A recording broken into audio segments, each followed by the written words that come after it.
A very warm welcome to this webinar on the future UK-EU relationship, focusing in particular on the challenges for the cultural sector. My name is Susanne Oberhauser and I'm the head of the European Parliament Liaison Office in London. One of our most important missions is to help and support creating strong parliamentary relations between the UK Parliament and the European Parliament.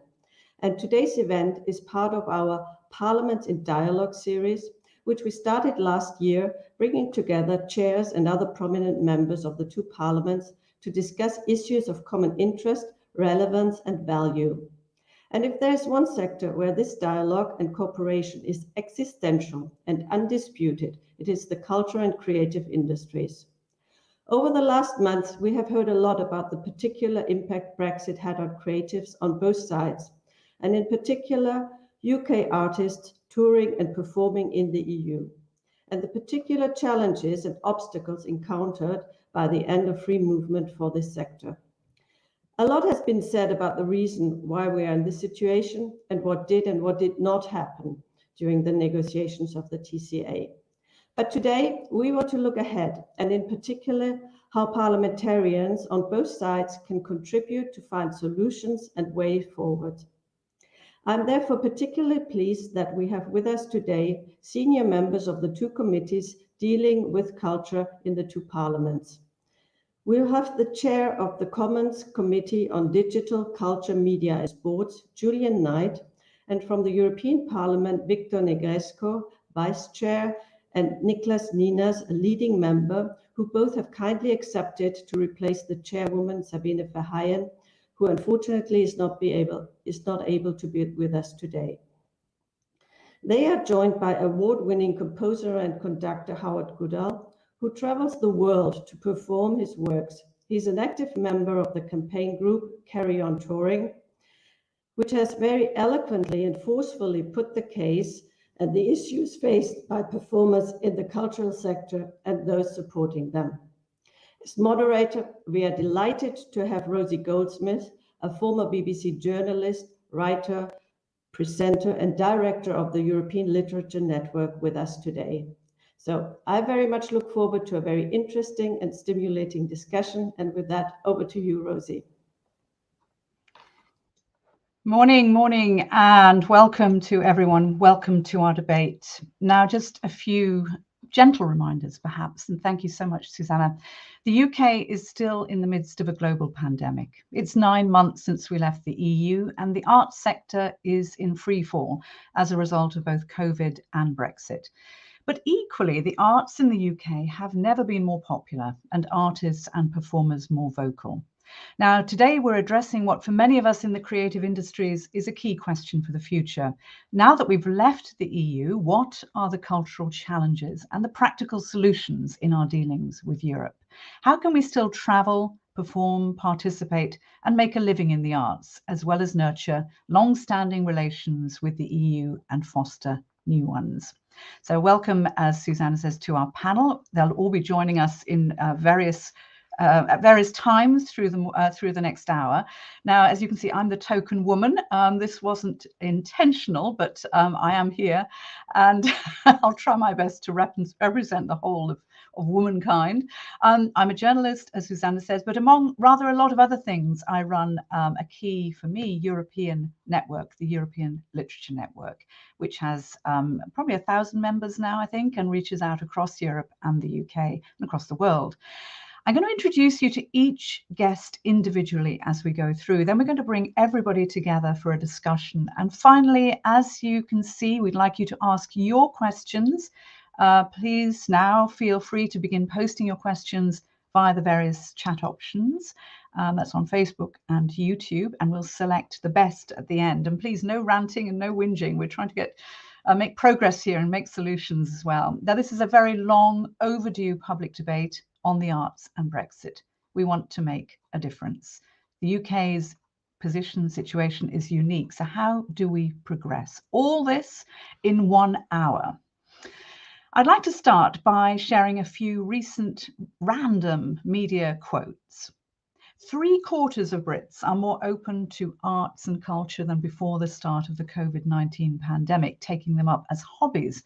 And nearly 2/3 are hoping to keep up their new hobby once lockdown is fully lifted. Readers eager to get their hands on big autumn book titles could be left waiting for a week as the publishing supply chain encounters disruption attributed to Brexit and an ongoing shortage of HGV drivers. And another, the UK arts sector must learn to fight smart and dirty to get what it wants from the government. The fishing industry is worth far less than the 100 billion creative industries, but is given greater political importance. And another, why not one more? As a recent report by the Policy Institute at King's College shows, there's been an exponential rise in the past couple of years of news stories that use the term culture wars, and possibly the main characteristic of this present culture war is that it's not really about culture. So even the word culture doesn't belong to us. Now, we're going to start the debate as such, and we're going to start, if I may, with Julian Knight, MP. Now, Julian is a man with clout and influence and highly regarded, respected. He is chair of Digital, Culture, Media and Sport Committee in the House of Commons. Welcome, Julian. Great to see you. Morning. Thank you, Rosie. Thank you for that very, very kind introduction. Oh, look, you know, we're not for a moment suggesting you don't have a really difficult job at the moment. I'm going to throw a lot at you during this hour, I can guarantee. Now, previously, Julian served in the Ministry of Justice and Department for Work and Pensions and HM Treasury. And before that, he was actually one of us. He was a journalist. So obviously a magnificent person. And he's also MP for Solihull. Now, Julian, as we've been hearing, creative workers particularly have been extremely vocal. They've been very critical of the DCMS. Brexit is being seen as a no-deal scenario for the arts. Can you take Yes, all that? no, absolutely. I mean, I think I coined the phrase that effectively what happened was that the areas that we had a trade deficit with the EU, goods, for example, we actually had a deal. Whereas the area where we have a trade surplus with the EU, we had a no-deal Brexit. It's very simple. I think that it's wrong to put it directly at the door of DCMS. DCMS, unfortunately, is, despite being 23% of the UK economy, is only 0.5% of the UK government spend. It even effectively lodges at HM Treasury and has to virtually have sign-off for virtually everything above a few £1 million from HM Treasury next door. DCMS is a devolved, effectively, administration which has very little clout within Whitehall, despite the, I think, a very competent Secretary of State.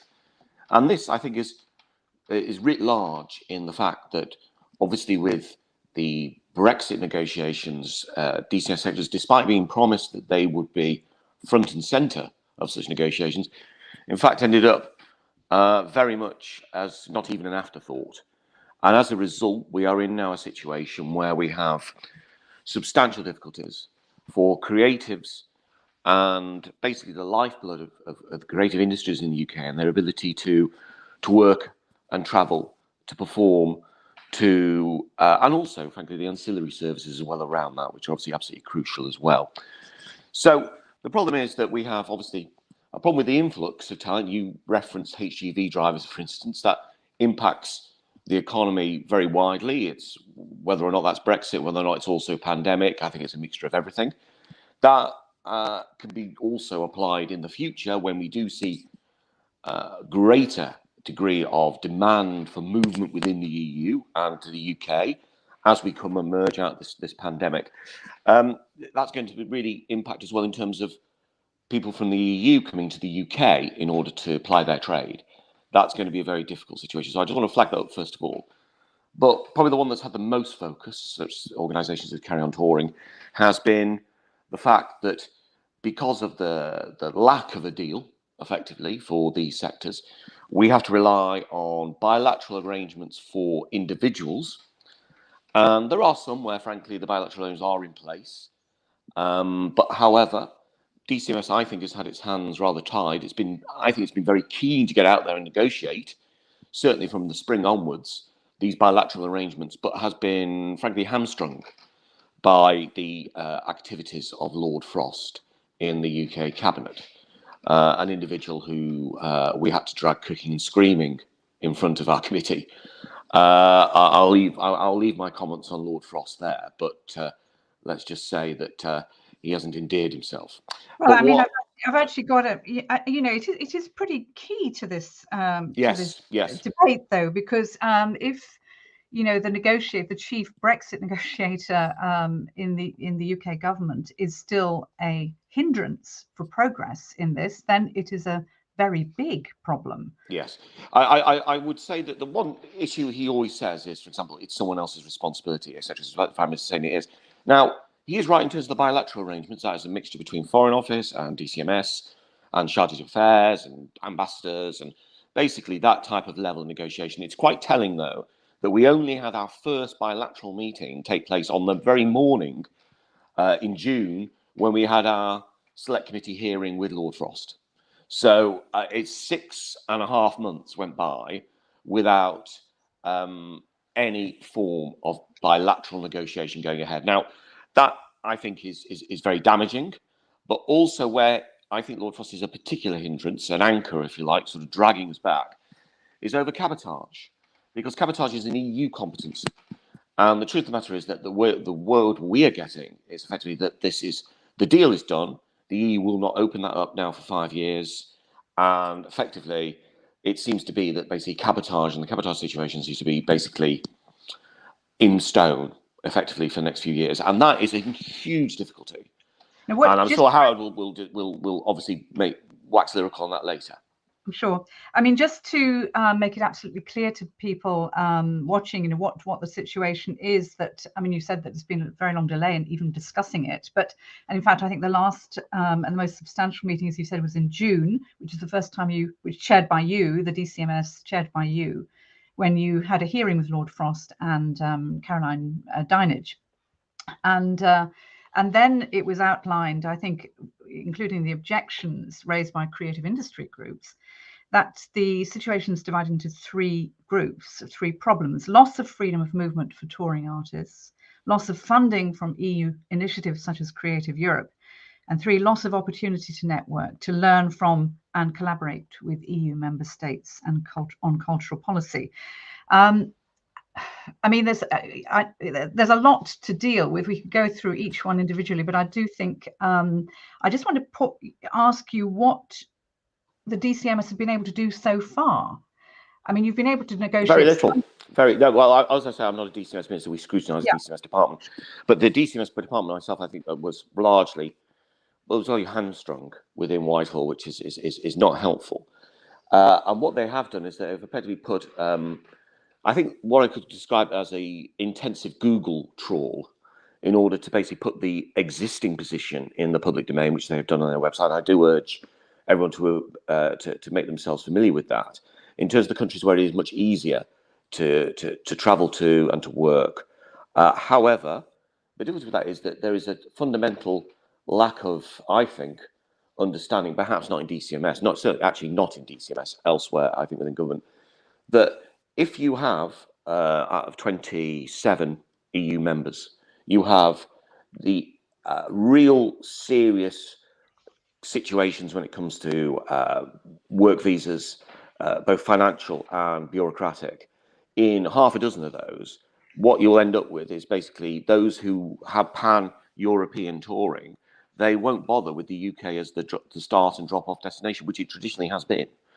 And we are already finding that large amounts of the support industry, which is huge, this is the roadies, the trucks, etc., are already locating themselves in countries such as the Netherlands in order that they can basically work within the EU, and also they're advertising for EU passport holders. So there's a degree of people now having to look for their Irish grandparents in order to get those particular passports in order to work. But that's an extremely damaging situation for that cross-cultural flow of individuals and ideas that, frankly, we all value.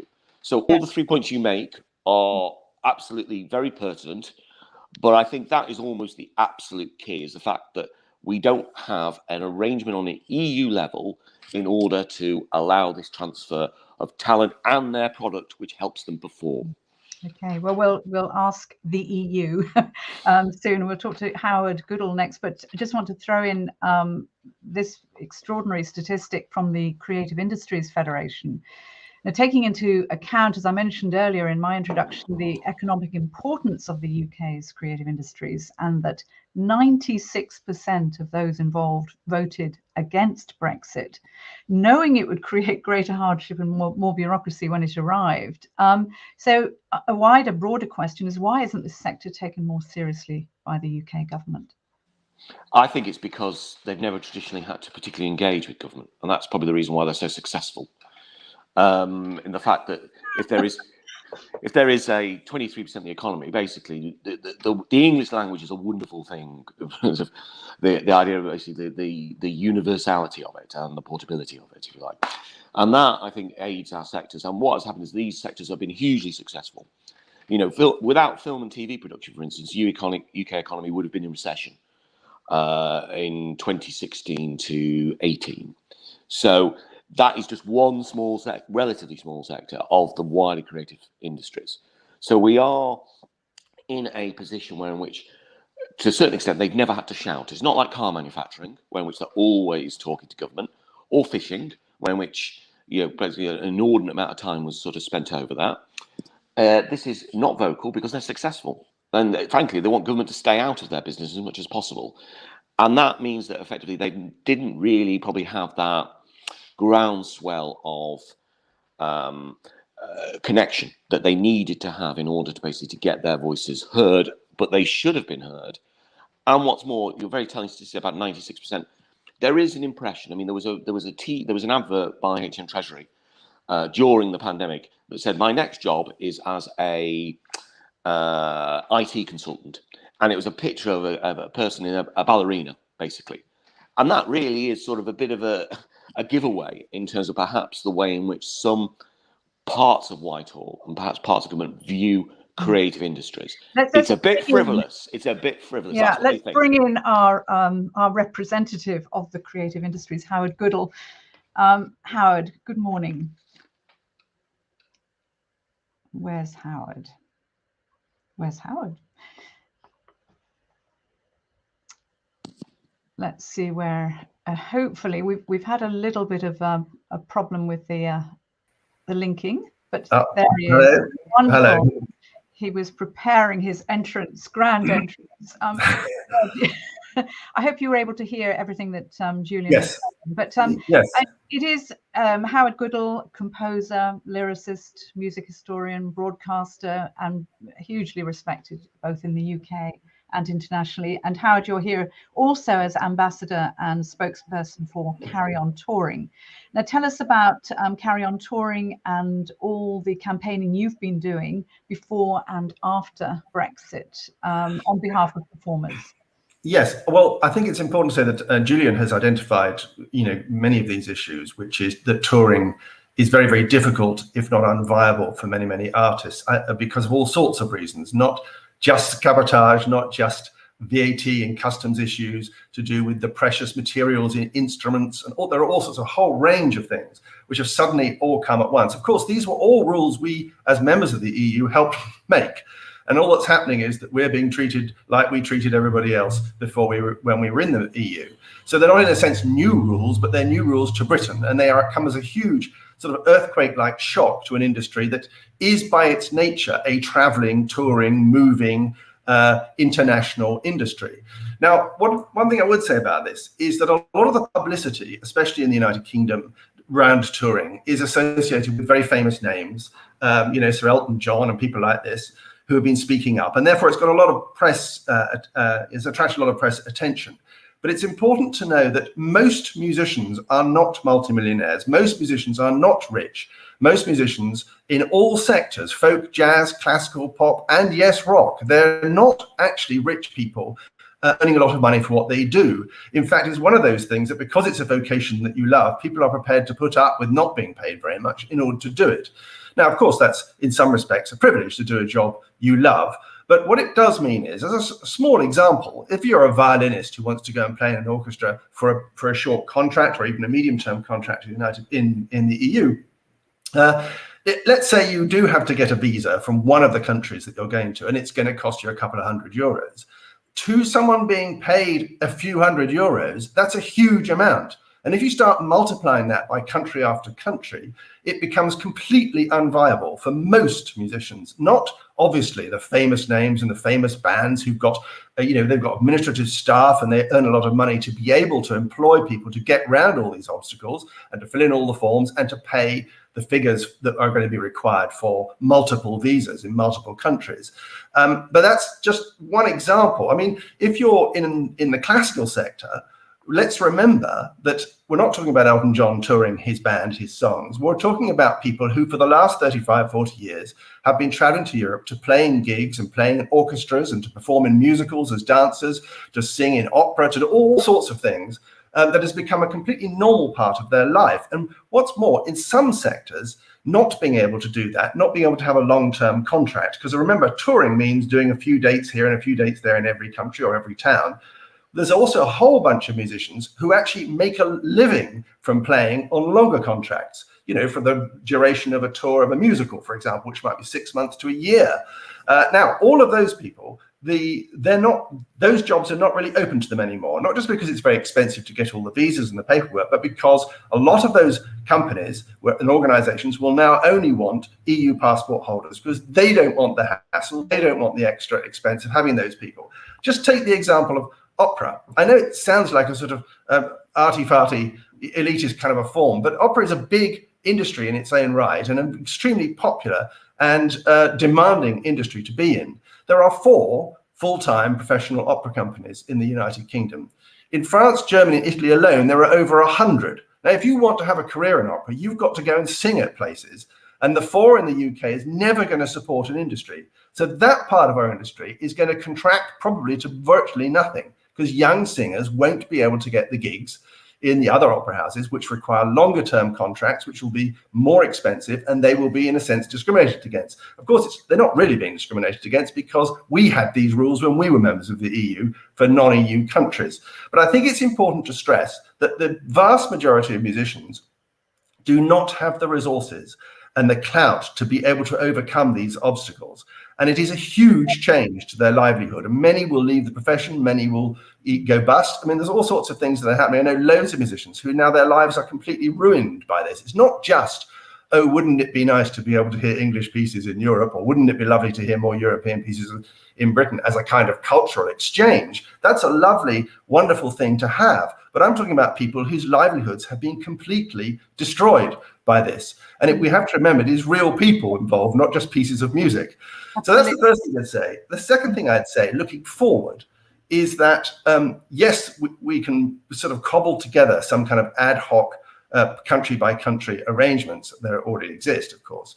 But I'm looking forward to a time when a younger generation, I mean, you have to go a long way to find someone under 35 who doesn't think Brexit is a total error, and that they don't get why we'd have stopped behaving like we have 30 countries at our disposal to travel and work and love and study, etc. They don't get why that's happened.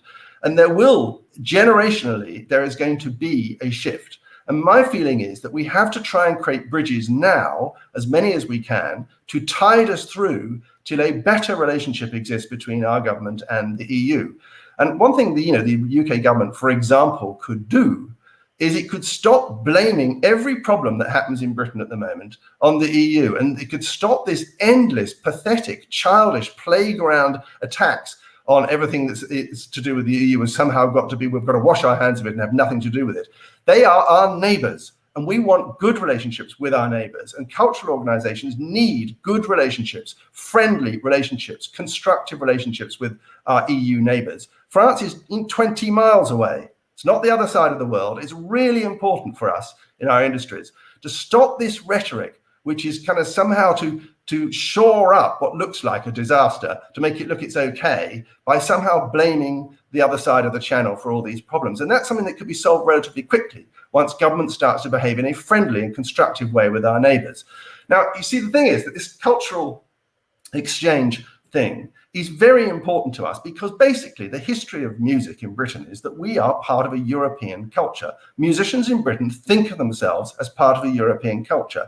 They don't think nationalistically about one thing or the other. You know, Charles Hubert Parry, who wrote Jerusalem, and Edward Elgar, who wrote Land of Hope and Glory, believed themselves to be German-style composers in the tradition of Brahms. That's what they were. They felt they were in that same tradition. They didn't think there was something specially English about themselves. They thought they were working in a European, pan-European cultural milieu. Even Henry Purcell back in the 17th century, stylistically speaking, is basically a French composer who lived in London. These are people who believe that they live in a musical world that is totally mixed. And what we're being told to do is say, well, now we're going to totally separate these things. This is opposite of the way musicians and creative artists feel. Howard, thank you so much for that. And I think as you're speaking about musicians, I'm sure that all artists, art forms, performers will agree with you that the arts have no boundaries. In fact, and just think of Shakespeare's companies touring centuries ago as well, and so on and so forth. There are so many examples of this, but thank you for that for the moment. And watching from Europe itself, from Germany, in fact, is Nicholas Ninas. And welcome, Nicholas. Can you see us here? Yes, thank you. I had a few technical problems, but they're all resolved now. It's great, Nicholas. I've got a bit of an echo as well, but I'm going to forge ahead. Now, Nicholas Ninas is a German politician of the Allianz 90 and Green Party. He's been an MEP since 2019, where he serves on the Committee on Culture and Education and the Committee on Regional Development. He has expert knowledge of Creative Europe, which we used to know so well and benefited from so well and so much in the UK, and we no longer have access to. He is the lead MEP for his party on the current Creative Europe programme. He's also part of the European Parliament's delegation to the Conference on the Future of Europe. All in all, a very important, wonderful person to have on our panel. Nicholas, what difference, can I just ask you, hearing what Howard is saying and knowing that we are now in a very different position, compared with Germany, just, like a year ago, we were still able to move freely and participate in Creative Europe and so on. How do you view the situation and our situation from your point of view? Yeah, first of all, I think it's very important to know two things. And one goes in the very same direction that Howard just said. We are all over Europe tremendously sorry to see the UK go in the Brexit. I mean, this was a real big shock for all European nations and something that all of the people in Europe really hated to see. And I think what we see a lot of times is this pitiful fight over whose fault it is now and here and there. And I'm kind of reminded of like a bad marriage going to an end, where you have all these rose fights at the end, which I don't deem to be necessary, to be honest. Because I think what we need to establish for the future is, and that's true for the future anyway, we will be neighbors for the future forever. There's no way of moving out, really. And so we need to work with that. And it doesn't make sense to be pitiful at the moment, just like, but really see where we can work on forward. And especially in a community like the creative community, which voted so much for sticking together, which is internationally focused anyway, I think it's even more important to look for solutions and to find ways to work together and to find ways to really create something together in the future again. That being said, it was really hurtful to hear out of the negotiations during the Brexit, when the outcome was, and there was a strong focus of the European Union to keep the British government into single programs, as you know, for example, as mentioned before, Creative Europe, but also there were several questions about, for example, Erasmus.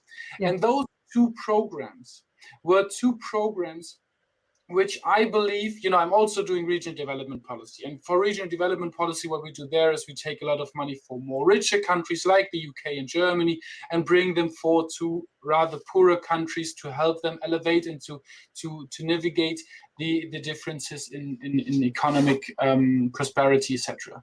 But for those programs, Erasmus and Creative Europe, those were programs where nobody paid over, to be honest, right? You basically paid for what you got, and you paid for mainly bringing people together. You paid for getting experienced also workforce, if you want to focus on that.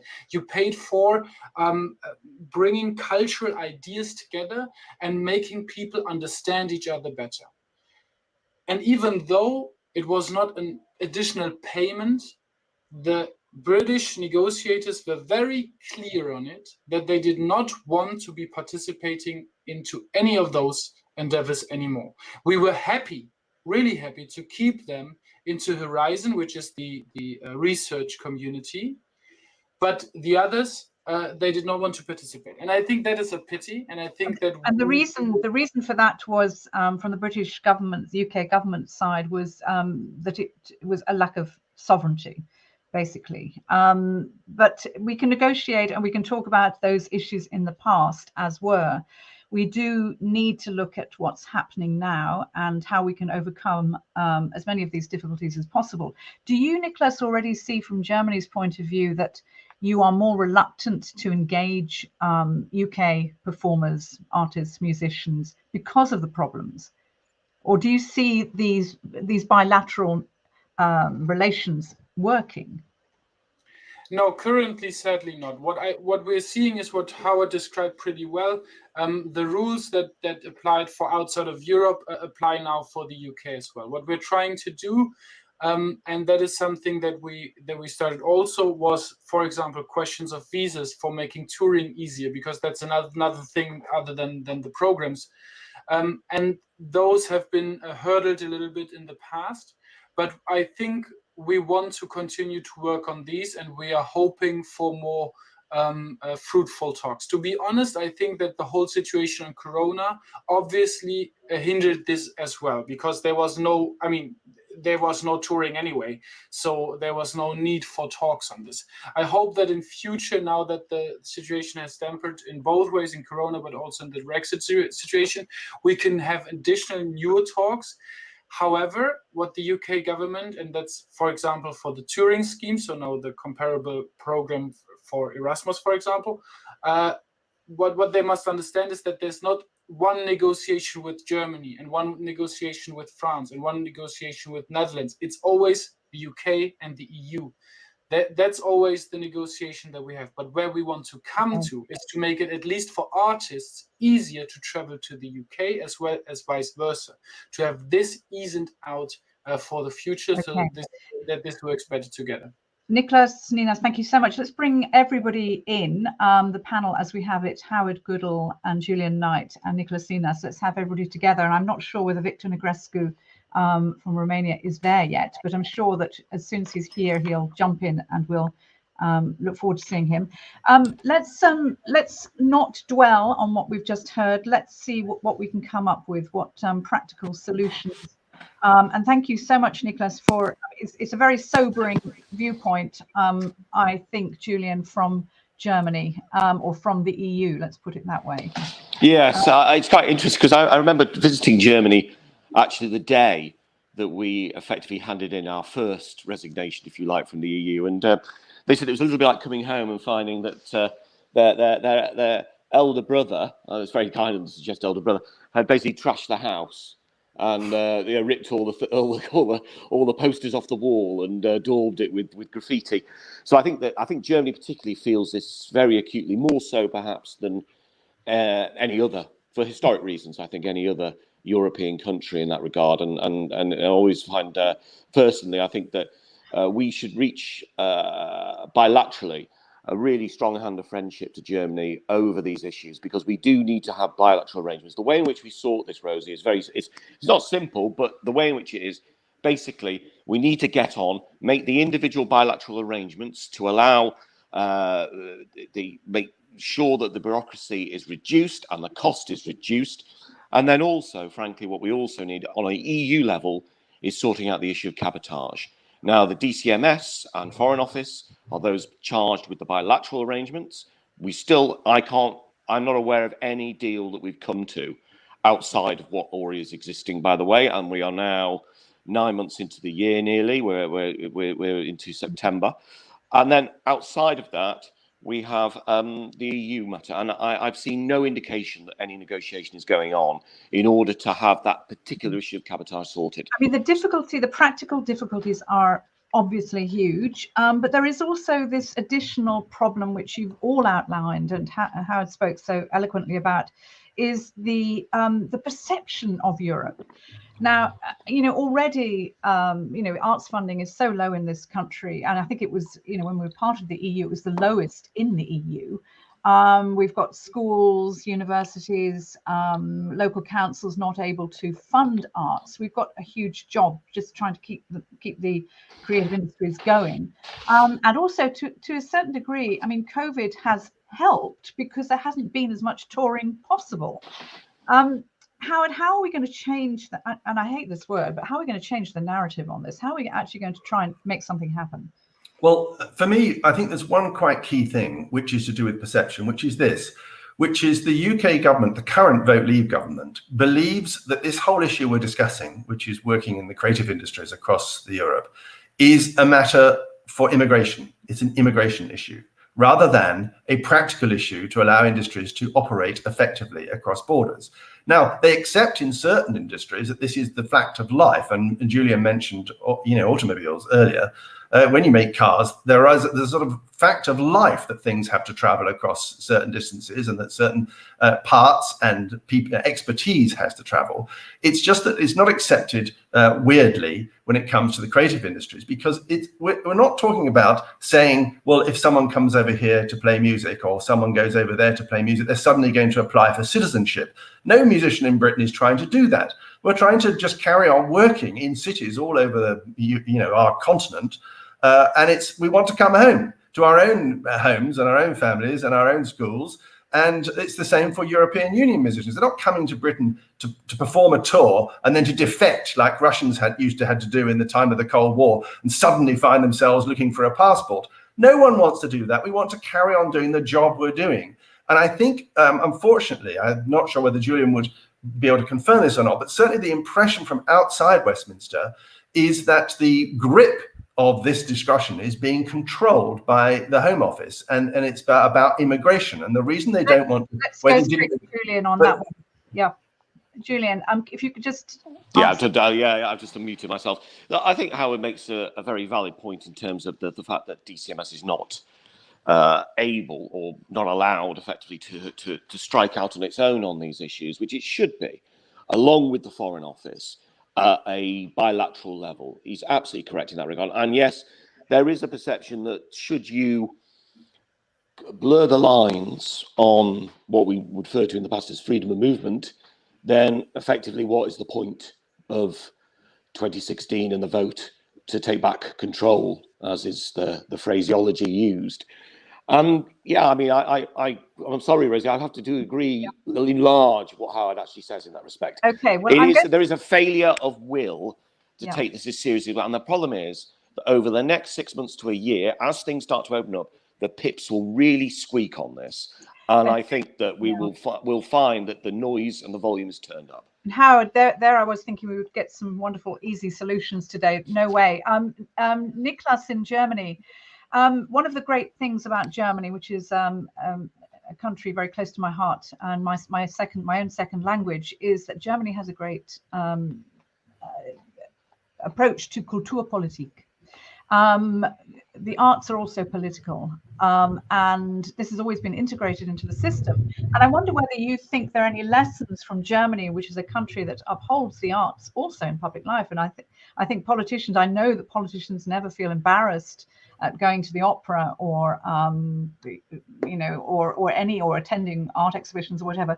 Niklas, can you say, are there any lessons from Germany and your arts strategy policy that, and from, and broadly from the EU, where we can actually accomplish something?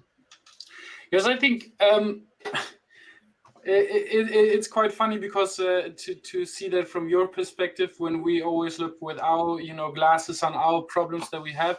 For example, one point that we always envy in the UK is the possibility to actually make businesses with it and be more profitable and have it easier going there, because that's obviously something that our art performances struggle with. However, what I think is very important, and that is something that we're trying to do all the time, is to ensure that art can be free. And free art also means freedom freedom of capitalistic views. So basically to have funding and support from the state for your endeavors, even though if you don't get any big revenues out of the market out of there. And I think that is something quite interesting that, and you mentioned it earlier, when you were still in the EU, the UK was the country with the lowest spending on art. And I think that is something that could be changed, because that also includes education for art. It ensures that students can already experience art from a very young age. It ensures that people can, come to understand the different arts that there are. And I think that's very important. It's not so much only about having, strong bands and having a strong market. It's also about having a community that understands creativity, that understands culture and the arts, and that really likes to be part of it, and not just be a bystander, but actually be active in it. And that's something that I would like, actually, by the way, also in Germany, to see even more, and in Europe all over, to see more education in it. But I think that is something that we can strive for also in the UK. Thank you, Niklas, very much indeed. And as you can see, we've been joined by the final member of the panel, by Victor Negrescu. Welcome, Victor. It's great to see you. I'm glad you were able to make it. We missed you. Now, Victor is Vice Chair of Culture and Education Committee at the European Parliament, so very, very helpful for all of us. He's a Social Democratic Party politician in Romania, one of my favorite countries, and has been MEP since 2014. And if you think, hearing this, Victor, that, I recall so well when I was reporting on this for the BBC, that Romania fought so hard to become a member of the EU. And here we are, we left the EU. And I'm wondering what, just particularly very briefly from a Romanian point of view, what has membership of the EU done for Romanian arts and collaboration with the rest of Europe? Just very briefly, I'd love to get that background from you. Yeah, I think sometimes we forget that, of course, when you come from outside the EU and when you join the EU, there are a lot of opportunities that are being offered, especially in this sector, again, for artists, for creators as a whole. So here, of course, there is additional funding coming in, possibilities to develop the infrastructure, the educational part, also develop and interact, of course, with other partners across Europe. So really, it enabled European and especially Romanian culture to open up to the rest of Europe, to the rest of the world. And this was impossible before, actually, because we were, between ourselves, enjoying, of course, what Romanian artists were offering, but not many of them had the opportunity to go abroad. And we saw that especially in the film industry, for instance. Now, Romanian creators in this sector are very visible and well known abroad. It happens in a lot of fields. We speak about, of course, musicians. We speak about creators of different types of art craft. So, of course, this is something new for us, but in the same time, it offered a lot of opportunity. And I think in the case of Romania, to be very frank, artists are among the most pro-Europeans within the country, and of course this offered them a lot of opportunities, and especially for young artists, and this was something very, very interesting because they were capable of really using the opportunities offered by the European Union. And I think this is something that we shouldn't lose, and unfortunately United Kingdom has lost due to that, but also we have lost because we cannot interact as much as we could have done before Brexit, unfortunately. That Victor, we are now coming to you for help. What can the EU offer the UK? How can we collaborate in the future? There are ways as we're now a third country, we can access Creative Europe funding indirectly. As far as I understand, there are we've spoken before you came actually about bilateral agreements, and working on the mobility issues, visa, free visas and so on, but visa-free access rather. But tell us what you think in your position in the European Parliament and your work with culture. What can we do? How can we progress?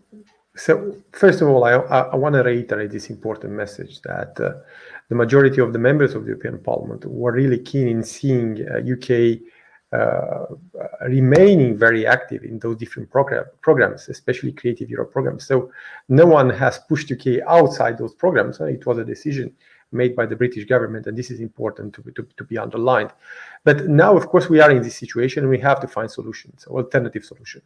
One of the alternative solutions is to work at bilateral level between EU member states and UK and try to develop joint programs that will enhance cooperation, but also different types of exchanges and common initiatives. And this, of course, can be reflected also in the possibility of European artists, but also UK artists to visit the other countries easier, because I noticed the difficulties with the visas and all those difficulties that have been underlined many times by artists from both sides. And this is something that has to be resolved. In the same time, I think UK has the possibility to join in those programs as a third partner country. And they can do that, and you can do that, of course. And this is a decision that the government has to make on your side in deciding to join those different programs.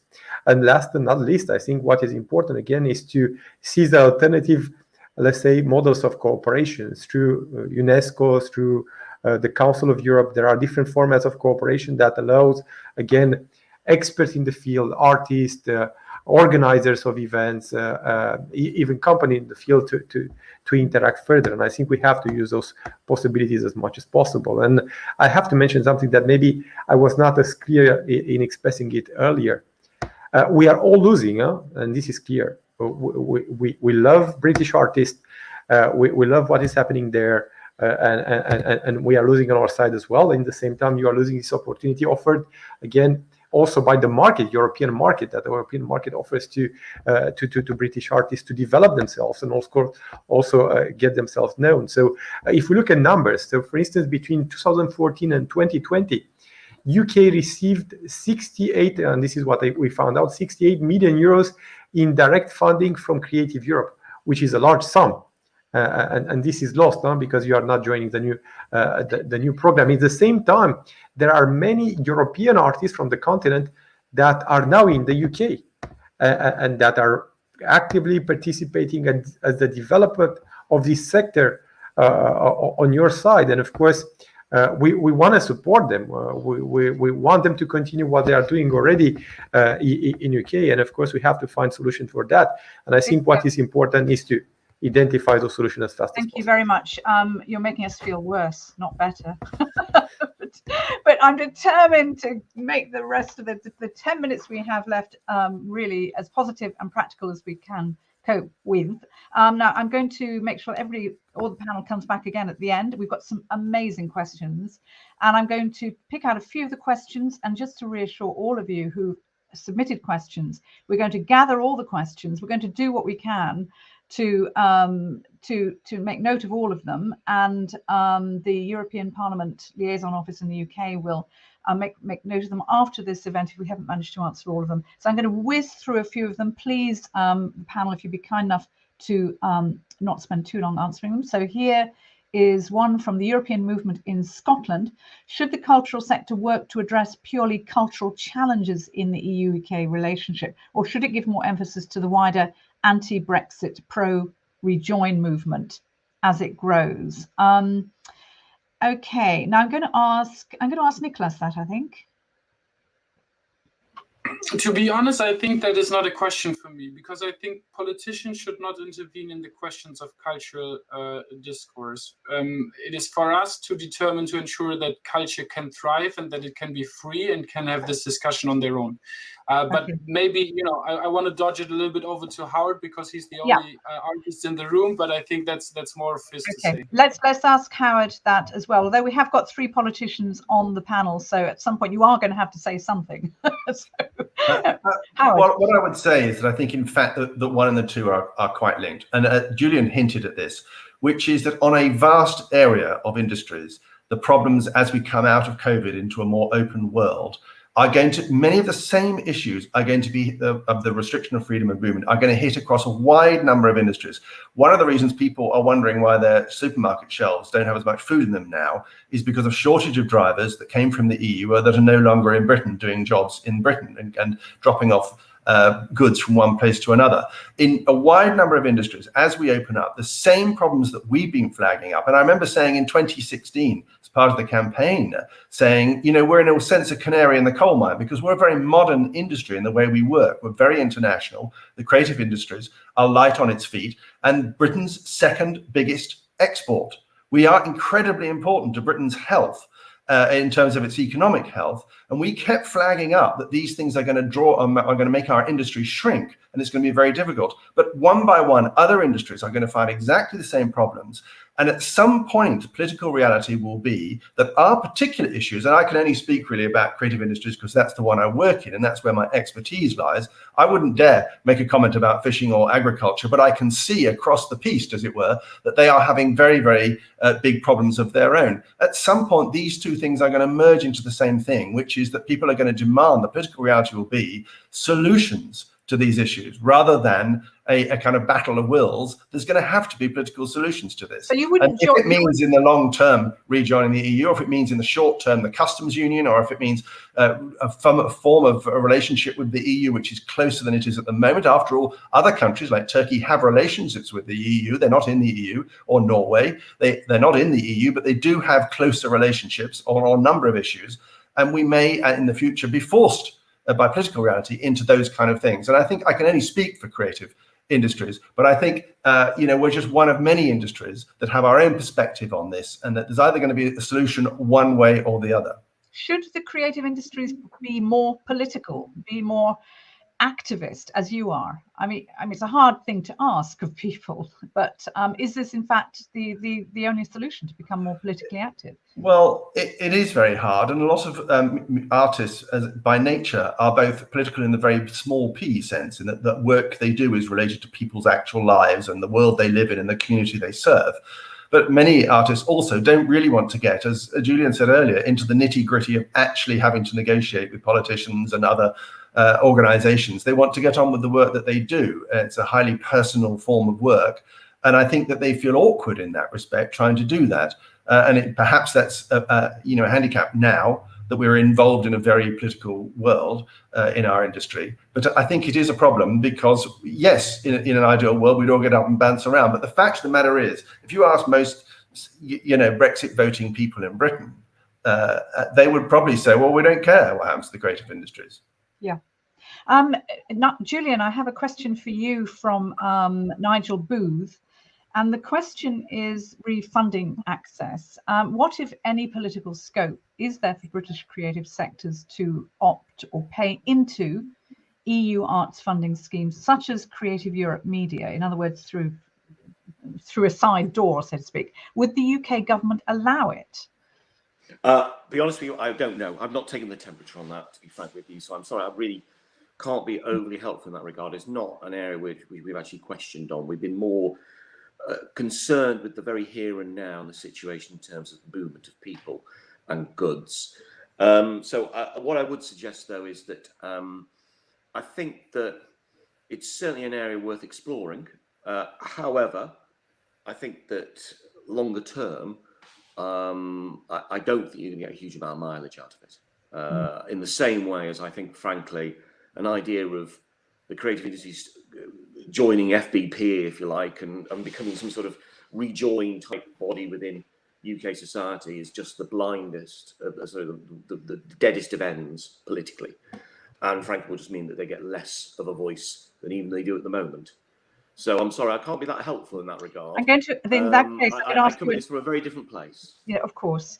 And we do understand that. But you have one more question before I bring in the others. We are from Klimen Christoforu.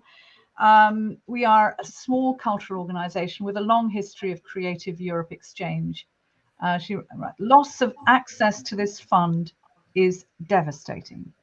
Why, and I'm hearing myself many stories like this, I'm sure Howard has as well, why is there no UK alternative like Erasmus and Turing? Well, yeah, I think, to be honest, it's a question of bandwidth in terms of political will, but also, frankly, political, the fact that literally we're still fighting the pandemic. Everything, all hands to the pumps when it comes to the Cultural Recovery Fund, which is to be acknowledged as something which is very helpful. They're not the sort of be all and end all. So effectively, I really do think that this is a matter of what I spoke about right at the start of this, which is DCMS's lack of weight within government and lack of muscle, if you like, and a lack of resource. I mean, it's 0.5% of government spend after all. I would take issue to a certain degree with the tenet that basically, in order to have a strong creative sector, you need lots of government funding and government aid. Actually, my view always is that actually government should stay out as much as possible. What it needs to do is not to put roadblocks in the way, which has happened due to the paucity of the negotiations over our exit from the EU. So in short, I'm suggesting that maybe perhaps the reason why DCMS sectors are 23% of the UK economy is because the government has not been involved a great deal in that. And frankly, I think that in other countries, that literally that involvement actually is a drag on growth. Can I just bring in Howard there? And apologies to Victor and Nicholas just for a few minutes, just for a minute. Howard, the fact that that the creative industries have lost this access to Creative Europe funding is devastating. And you and I and everybody here knows, organizations, individuals who've lost out. It is a pretty desperate situation. Have you yourself come across any other foundations, organizations, grant streams that people can apply to? Well, I don't know about that, but I am going to offer something positive here, Rosie. Surprise, surprise. At last! Which is that I think we underestimate city power in the modern world. And now, if you think of Britain's big cities, London, Manchester, Birmingham, Edinburgh, Glasgow, etc., these are all very big Remain cities with hugely dynamic economies and a dynamic population. And I can't see why we can't use the political clout of cities more in Britain. I mean, Julian is right to say that, within the UK government as a whole, the creative sector is sort of not very important. It doesn't have much clout, but the cities do have clout. And I think all the cities recognize that cultural exchange and cultural vibrancy with all sorts of organizations in its path, and also care about young people under 35, for example, the cities do have clout and they do have power. And I would love to see much more city by city contacts made across the European continent, so that London, for example, established much stronger links with other cities. So would Birmingham, so would Manchester, so would Newcastle, etc. And that this would be one way of cracking through and creating the importance, because I think what cities understand, and I think this is true of all cities across Europe, perhaps even the world, they understand that the arts have a role in making cities more exciting, better, dynamically. It's a way of increasing lifestyle, making cities actually better to live in, that it attracts industries to those cities if they are good places to live in. And one of the reasons they do this is the cultural enhancement of cities to make them better places for human beings to be in is one way of making them also economically more attractive and exciting places to live and better places for everybody. And I think cities get that in a way that perhaps governments don't. Now, that is an excellent idea, and I think it also would appeal to our colleagues in the rest of Europe as well. To Victor and Nicholas, how about Bucharest and Berlin, Timișoara, Cologne, different countries around Europe, different cities around Europe, rather, being having these closer ties? Is that one way, Victor? I think city-to-city cooperation or region-to-region cooperation, of course, can be one of the solutions that can enable us to continue communicating and working together on different aspects. But of course, this will simply just facilitate contact. I think we have to go beyond that, because there is the issue of funding, which is essential, in my opinion, and also the idea of supporting contacts in developing concrete projects. And this is something that cannot be ignored. And this is, again, unfortunately, we have to say it's a governmental decision, because I noticed one of the questions that has been previously addressed. The cultural and creative sector cannot join by itself on the EU programs. It's a governmental decision, and we have to be very clear on that. In the same time, I think we have to continue those contacts. I think the worst thing that might happen, or that is actually happening right now, is to lose contact. And in this regard, it's something that politicians like myself and like Niklas, I think we continue to doing, is try to support any existing contacts to continue. This is something that is a request or a call towards artists from both sides to continue working together. And of course, if us politicians can help in any way, we are ready to support that. Nicholas, I think you would probably agree. I think we'd all agree that this, if you like, this call out from Victor to all of us to say we must keep the conversation going. We mustn't give up on European relations and on all these ideals and links that we already have. Have you got any sort of final word of wisdom, Nicholas?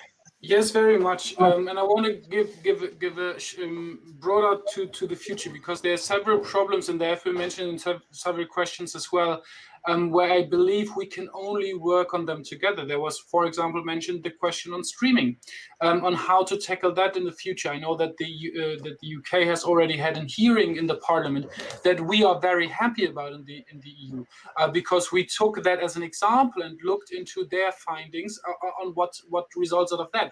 But I think, the world is, if you like it or not, it is getting more and more globalized, and culture in that regard is in the center of that.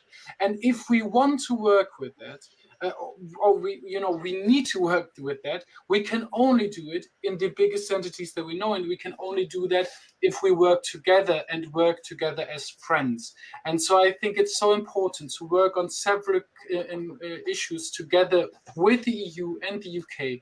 Be it in a union, hopefully you'll come back. I hope that very much. But even if not, we still need to work together as neighbors and as friends on these issues, because they are pressing on the whole society. And I think we need to find solutions, be it disinformation, be it freedom of speech, be it the fair remuneration of artists, the security for the whole sector, and streaming issues and so on. You know, all of the issues that are tempering you at the moment.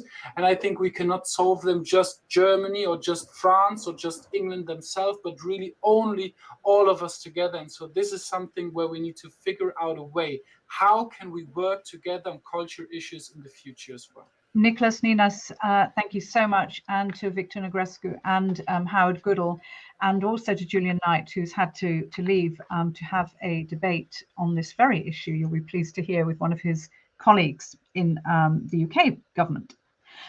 Now, I'd like to just round this up by reminding you of a few of the ideas we've had. Okay, we haven't been able to solve all the problems, but I do think this has been an incredibly important debate. And also, I think one of the calls for all of us is to be better informed about the situation. There are various European platforms that we can join, such as Culture Action Europe, the European Cultural Foundation, various performing platforms as well. Everybody's mentioned something. So I think inform ourselves more, make and create more networks. I myself run the European Literature Network, which is a very broad network, which encompasses literature, translation, events all over Europe, all over the world, and in the UK. And we really do try to do just that. So create networks. We have lost our Creative Europe funding, but already I'm working with individual cultural institutes in the UK, and that works as well, European cultural institutes. There are ways around it. You've got to be pretty clever, and you've got to work pretty hard. So keep at it, keep going, creating your networks. It's not all doom and gloom. And I want so much to thank our absolutely incredible panel. I thought it was a fantastic hour. Thank you so much to Julian Knight. Thank you to Howard Goodall, to Nicholas Ninas and Victor Negrescu. And thank you very much to the European Parliament Liaison Office in the UK for hosting us, based in our beloved Europe House, London. Do keep an eye on their events and their exhibitions on their website, www.europarl.org.uk. They're still there. They're still listening. Thank you, everyone, very much indeed.